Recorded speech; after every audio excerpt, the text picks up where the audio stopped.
In today's video, I'm going to teach you how to resize video track in DaVinci Resolve. If you want to make your timeline easier to work with, resizing a video track is a simple but very useful adjustment. This can help you see your clips more clearly, especially when you're working with multiple layers of video or when you just want a cleaner view while editing. The good news is that this only takes a moment to do once you know where to look. To begin, go to your timeline in DaVinci Resolve.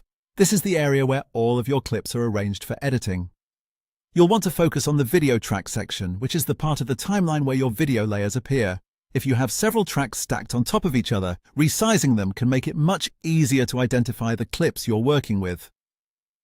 From there, move your cursor to the video track area and look closely at the top or bottom edge of the track you want to adjust. This edge is what allows you to change the track's height.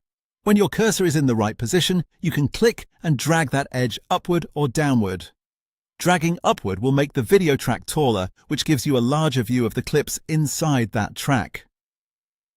This can be especially helpful if you need to see clip contents more clearly or want a bit more visual space while making edits.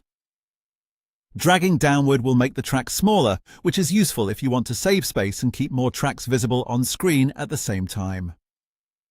As you drag, adjust the height to whatever feels most comfortable for your workflow. There's no single correct size here, so you can tailor it based on the kind of project you're editing and how much detail you want to see in the timeline. And that's it. That's how you resize a video track in DaVinci Resolve. It's a very quick timeline adjustment, but it can make a big difference in how comfortable and efficient your editing experience feels.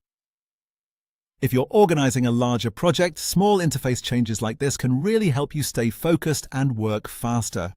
Once you try it a couple of times, it becomes second nature, and you'll be able to adjust your timeline layout whenever you need.